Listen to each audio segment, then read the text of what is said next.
안녕하세요. 오늘 우리가 함께 파헤쳐 볼 주제는요. 바로 매일 마시는 커피 한 잔에 숨겨진 아주 놀라운 과학, 그 전체 여정입니다. 혹시 이런 생각 해보신 적 없으세요? 왜 커피는 마실 때마다 맛이 이렇게 제각각일까? 오늘 그 비밀을 싹 다 알려드릴게요. 커피 맛의 여정. 그 첫 걸음은 로스팅 기계가 아니라 저 멀리 농장의 흙에서부터 시작됩니다. 모든 건 바로 이 씨앗에서 비롯되죠. 커피 맛을 결정하는 첫 번째 요소는 바로 태어난 곳, 즉 원산지입니다. 와인 좋아하시는 분들은 테루아라는 말 들어보셨죠? 커피도 똑같아요. 예를 들어서 커피가 처음 시작된 곳, 바로 에티오피아에선 주로 꽃향기나 과일 같은 화사한 맛이 나고요. 반면에 세계에서 커피를 제일 많이 만드는 브라질에서는 견과류나 초콜릿처럼 좀 더 고소하고 묵직한 풍미가 특징이죠. 와인에 까베르네 소비뇽, 샤르도네 같은 포도 품종이 있듯이 커피에도 품종이 다 있습니다. 그 중에서도 역사적으로 가장 유명한 티피카는 아주 깨끗하고 달콤한 맛을 내고요. 버번은 그보다 더 진한 캐러멜 같은 단맛을 내는 걸로 유명하죠. 품종 자체가 맛의 기본 설계도인 셈이에요. 자, 이제 씨앗이 땅을 떠났습니다. 지금부터는 사람의 손길이 이 원두의 운명을 결정짓는 아주 중요한 단계들이 시작돼요. 커피 체리를 수확한 다음에 어떻게 가공하느냐에 따라 맛의 캐릭터가 완전히 뒤바뀝니다. 워시드 방식은요, 말 그대로 물로 끈적한 과육을 아주 깨끗하게 씻어내는 거예요. 그래서 맛이 아주 깔끔하고 산미가 쨍하게 살아있죠. 반면에 내추럴은 과육을 그대로 붙인 채로 햇볕에 말리는 방식인데, 이러면 과일의 단맛이 원두에 쏙 스며들어서 바디감도 묵직해지고 아주 달콤하고 독특한 향이 나게 됩니다. 로스팅, 이건 진짜 마법 같은 과정이에요. 열을 가하면 원두의 물리적인 구조 자체가 바뀌거든요. 라이트 로스팅을 하면 원두가 아주 단단하고 밀도가 높은데요. 다크 로스팅으로 갈수록 팝콘처럼 팡 하고 터지면서 크기는 커지고 속은 좀 비게 돼서 밀도가 낮아져요. 이게 왜 중요하냐면 나중에 커피 내릴 때 물이 이 원두의 성분을 얼마나 쉽게 빼내느냐를 결정하거든요. 로스팅을 막 끝낸 원두는요, 안에서 이산화탄소가 엄청나게 뿜어져 나와요. 이걸 디게싱이라고 부르는데요. 그래서 갓볶은 온도로 바로 커피를 내리면 가스가 너무 많아서 크레마에 막 큰 거품이 생기고 맛도 좀 떫고 거칠어요. 커피도 사람처럼 가장 맛있는 순간을 위해서 잠시 숨 고를 시간이 필요한 거죠. 자, 이제 정말 중요한 단계입니다.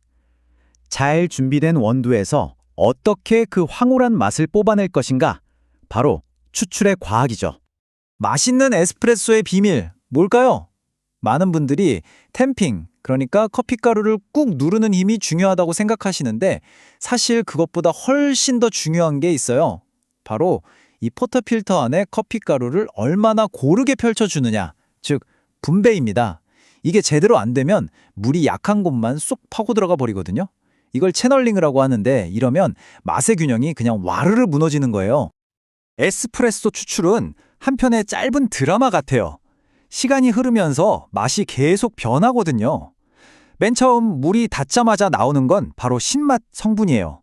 그래서 추출 초반만 살짝 맛보면 시큼한 맛이 아주 강하죠. 그리고 잠시 후 드디어 주인공인 단맛이 등장합니다. 우리가 에스프레소에서 원하는 그 감칠맛과 균형감이 바로 이 중간 구간에서 나오는 거예요. 하지만 추출이 너무 길어지면 마지막에는 쓴맛을 내는 성분들까지 다 나와버려요. 그래서 샷을 너무 오래 뽑으면 커피가 쓰고 텁텁해지는 겁니다. 신맛, 단맛, 쓴맛. 이 순서를 기억해두세요. 추출 수율이라는 말 들어보셨나요? 좀 어렵게 들릴 수 있는데 전혀 그렇지 않아요. 그냥 쉽게 말해서 내가 쓴 원두가루에서 맛 성분을 몇 %나 뽑아냈는가를 나타내는 숫자라고 생각하시면 돼요. 전문가들은 이 맛을 숫자로 관리하기 위해서 이런 공식을 씁니다. 와, 보기만 해도 머리 아프다고요? 괜찮아요. 하나씩 뜯어보면 아주 간단합니다. 추출된 커피의 총량에다가 그 커피의 농도, TDS를 곱하고 이걸 처음에 사용한 원두양으로 나눠주는 거예요. 별거 아니죠? 자, 그럼 같이 계산 한번 해볼까요? 어렵지 않아요. 제가 원두 17g을 썼다고 칩시다. 그리고 에스프레소를 34g 뽑았어요. 마지막으로 기계로 농도를 재보니까 10%가 나왔네요. 그럼 공식에 넣어볼게요. 34 곱하기 10 나누기 17. 답은 20%가 딱 나옵니다.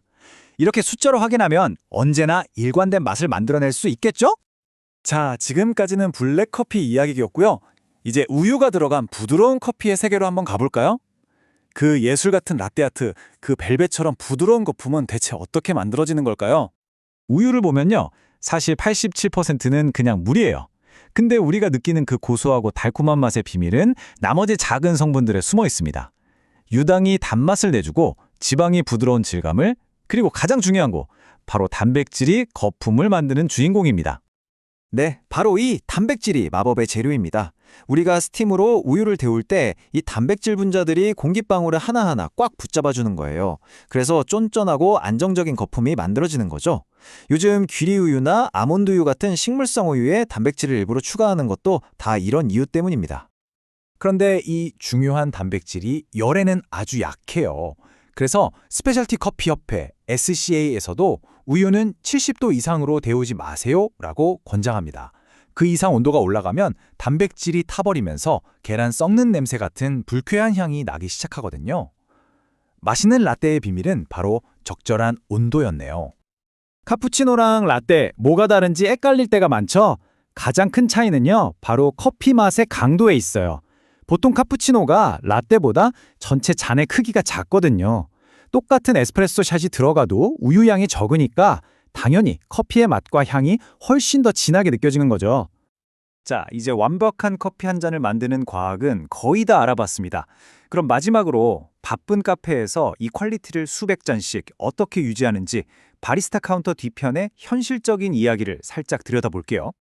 $56. 이 숫자가 뭘 의미할까요? 이건 바로 낭비의 가치입니다. 만약에 바리스타 한 명이 더블샷 한 잔을 만들 때마다 커피 가루를 딱 2g씩만 더 흘려서 버린다고 생각해보세요. 이게 하루에 200잔이 되면 일주일이면 무려 $56. 우리 돈으로 7만 원이 훌쩍 넘는 돈이 그냥 쓰레기통으로 들어가는 거예요. 정말 사소한 습관이 엄청난 손실을 만드는 거죠. 자, 오늘 씨앗에서부터 한 잔의 컵에 담기기까지 커피의 모든 여정을 함께 따라와 봤습니다. 이제 여러분은 그 안에 숨겨진 과학을 모두 알게 되셨어요. 그렇다면 마지막으로 질문 하나 드릴게요. 다음에 커피를 마실 때 과연 여러분의 혀는 이 섬세한 맛의 차이를 알아챌 수 있을까요?